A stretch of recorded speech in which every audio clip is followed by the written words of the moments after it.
feminism really influenced the fact that I thought that I could be a broadcast journalist in the late 70s when I started my career. But I remember going into a small town newsroom and I was the only woman there.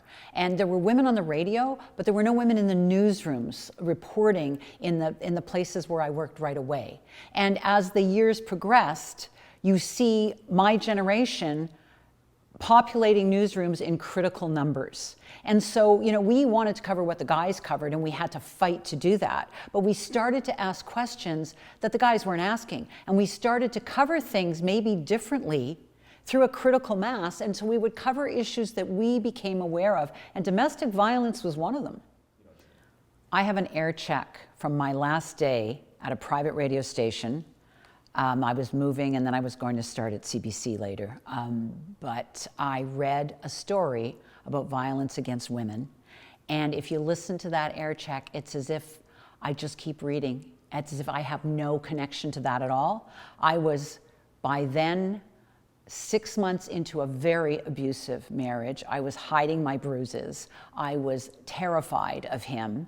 And I read that news piece as if it was just another statistic and it had nothing to do with me, because I was ashamed and I would in a million years never have wanted to say anything on the air. I kind of instinctively knew that no one wanted to hear this. And I think that as time went on, I did want to talk about domestic violence. I wouldn't talk about my own. But I remember another time pitching a story about domestic violence all the way across the country. But someone had gotten wind of what had happened because, again, I was keeping it quiet. And a boss suggested to me, and I don't remember the exact words, but that might leave me biased if I did that story. And I didn't do that story. The idea that you could report on domestic violence and say, I am a survivor of this as well, that was off the table for me, and probably for anybody else of my generation. You have to remember that in the late 70s and through the 80s, and quite frankly even now, a whole bunch of newsrooms are run by men. There are more women now, but in the 80s, the bosses were men. And so they didn't see those stories. You'd have to fight for some of those stories that they mattered because they were considered women's issues. I mean, society was closing its eyes to it, but it's our job in the media to make people aware of that. But the men didn't see what a lot of us saw. Some of them did, perhaps, but it wasn't showing up on air. And as we became a critical mass in those newsrooms, and we saw those stories, and those stories are connected in so many ways to the economy, to politics, to societal values, we did those stories. And you keep fighting for stories, and eventually you get them out there. But they just didn't see them. I left the country in '91, but I was in Ottawa through the abortion fight, right? So covering that, like I could see the women who were really dedicated to fighting for this, but they were seen as an anomaly by a lot of news decision makers. They were like, the view against like raving feminists. They were like, they had hairy legs and hairy armpits and they're crazy women, right? And some women, I remember so many women saying, well, I'm not a feminist or something. I'm like, I'm a feminist, loud and proud, I'm a feminist. And I know that definition has changed over the years, but the idea that there's a place for women in our society to do these things and point out what's going on and to take a lead in journalistic coverage was an idea I really had from the moment I walked into my first job. I was a political reporter in a couple of provinces. I was a political reporter on Parliament Hill. And I've had some good bosses who have let me run with stories. But the stories that are solely about societal change somehow fall off the table sometimes. And so when you're pushing for that kind of stuff, it's not seen necessarily always as the hard news. That began to change. I mean, the whole fight over Canadian abortion law and abortion access begins to change things. But at first, some of these issues are seen as solely women's issues. And, you really have to understand that for some people, they didn't see it as a bigger issue in newsrooms. And that started to change. And I think that started to change because of the work that was being done on the outside by feminists, but it was also because of the stories being pitched on the inside by a lot of women to male bosses, some of whom understood that this is, of course, a story. In the 80s, we didn't even have the words that we use today. People talked about wife beaters. We didn't actually always even use the phrase domestic violence. And the idea of violence against women was something that people didn't always recognize either. It wasn't commonly used. So December 6th, 1989, Marc Lépine goes into École Polytechnique. He kills 14 women. He separates the women from the men. In a classroom, he kills the women. We find out by the next day, of course, that he has a list of feminists that he wants to kill. All of us in the Ottawa Bureau have worked very late that day because we're covering the political fallout from that terrible massacre that happened in Montreal. The next day, the women go in, and all of us say that was violence against women. And every man in that bureau that I talked to that day, and there were a lot of very famous male journalists in that bureau in 1989, said, no, it's not. It was violence, and women were killed, and that's terrible, but that wasn't violence against women. It's so stunning to me that I remember it to this day. I couldn't believe that they didn't want to call it violence against women. All over the world, you have female journalists who are highlighting and pointing to issues involving violence against women. Some male journalists too, of course. The war in Bosnia, critical number of women, again, covering that war. Every newsroom sent women. And the use of rape as a weapon of war becomes a huge story in the Bosnian War. And people talk, and people are put on the air, and we talk about it, and we keep talking about it.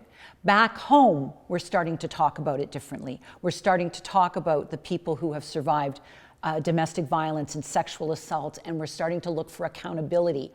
Eventually, you get to the Me Too movement, and what that spawns, not just the well-known names, but all sorts of women speaking up. The generation that's coming up behind my generation says, you guys didn't say anything about what happened to you. We're going to talk about it. We're going to call people out.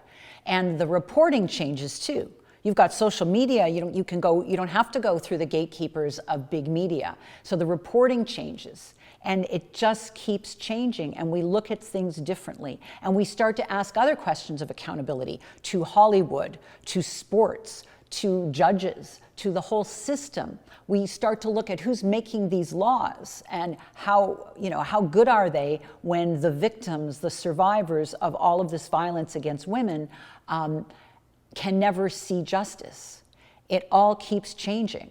In some ways, journalism is behind this, like it's behind the curve. We're just following the curve. But society is ready to say, this is, you feminists, you didn't come far enough. You didn't do enough. We need to do more.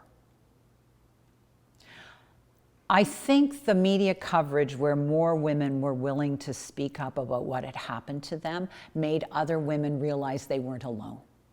Made other women realize that they too had a right to say, I need something better. Now, the shelter system has been there for them for decades by this time, and it's been working to do that too. But suddenly you have a bigger societal push to say, these people have been through it. Wait a minute, I've been through it too. Because some of this is suppressed. Some of these people, some people don't even have suppressed it for so long they don't even want to talk about it anymore. And then they realize they can. And they realize maybe they've kept quiet because they've been ashamed, and they don't need to be ashamed. They don't carry that shame. It's not their shame to carry. And so you keep getting people speaking up. And the more you speak up, again, the more accountability you need to. By the time the Me Too movement really gathers full momentum, the media is, of course, covering this. It is both accelerating people coming forward and following the lead of people who are not in the media and making this a bigger issue. And it changes the way all of society looks at it. It starts to break down the whole issue of what abuse is, what it looks like.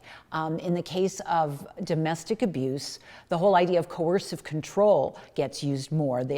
So all of these things where we make it clear through the media, through individuals who have survived things, through the people who work in the systems like shelter systems, this is what abuse is.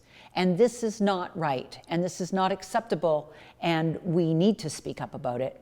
And not only do we need to speak up about it, we need to do something collectively to try to stop it. The language kept changing, so we didn't always say intimate partner violence. They actually said runaway wives at one point. As if it's their fault, as if they're doing something wrong. Intimate partner violence becomes part of the language, but also coercive control and what it means. I covered these stories for years. I talked to so many women who were survivors for years. I never said a word about what I went through. I didn't even know the phrase coercive control until about a year and a half ago. What it does is it describes exactly what happens to someone who is caught up in a pattern as the victim of intimate partner violence. And it makes it really clear that it's not her behavior, it's the behavior of the abuser and the pattern that the abuser has. But this is almost revolutionary in our understanding of this. It's like people go, why don't they just leave? Well, because they're under coercive control. What is coercive control? Coercive control is about the manipulative abuser. It's not about someone who's weak or someone who's asking for it. So the language starts to change, but frankly, the language is just starting to still change, right? You still hear those phrases, why don't you leave? Is she asking for it? All of that stuff. None of it makes sense. And in the media, we're understanding this more and more every day, but we need to do even more with our use of language. I remember when COVID hit and the lockdown started, and there were news stories right away about people who would be locked in their homes with their abusers. And I remember sitting in my office one morning, looking out the window and thinking, I wonder what would have happened to me if I was still with my now ex and COVID hit and we had a lockdown. And then I thought, oh, it wouldn't have ended well, because probably in a lockdown situation, I would have ended up saying something I shouldn't, and he would have ended up killing me. And then I stopped myself, because 40 years after I got out of that relationship, my first thought was I would have said something and he would have gone after me. That's how much intimate partner violence follows you even after you get out. And so think about, if I thought that, think about those people who were actually trapped with their abuser. What are they thinking? They're blaming themselves? What are they thinking? Are they what kind of fear, what kind of shame are they carrying? And who can get to them? Because for so many, nobody could get to them to help them. I look at this now through the perspective both as a longtime journalist and as someone who has been very public now about her own story of intimate partner violence. And I think a lot has changed. I think that there's a lot of good that allows people to move forward and to get out of situations and find a life of joy. At the same time, it's distressing to see how many people still need help, because this still goes on. And then, it's not unconnected from what's going on all over the place in treatment of women. Look at what's going on in Iran for, the treatment of women. Look at the way women are still treated in war. Look at how there are so many cases of both the state or society treating women as second-class citizens or as someone who they can tell what to do. Someone always wants to tell women what to wear or what not to wear. Someone always has to want an opinion and put in law what a woman can do or not do. And so, there's stuff going on that at the very fundamental level that still needs changing. Yes, there's lots of hope. There's lots of freedom.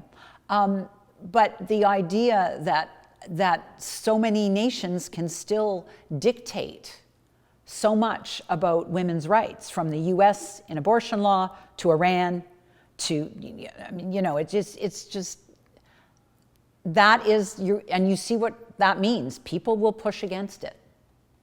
And there are women and men who want to see that control over women. But there are more people who understand that that kind of control will never succeed in the long term. Unfortunately, people have to be hurt by those rules until they are finally changed.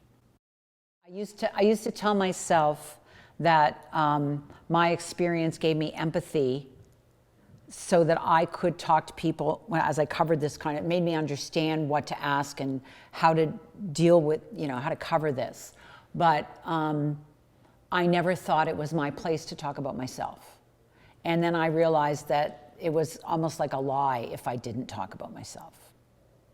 So, but the first time I realized, I was standing in line at a grocery store, and I just remember thinking, you know what? I don't know about her, she doesn't know about me. We don't know any, like none of us know. And I realized I was a statistic right then and there.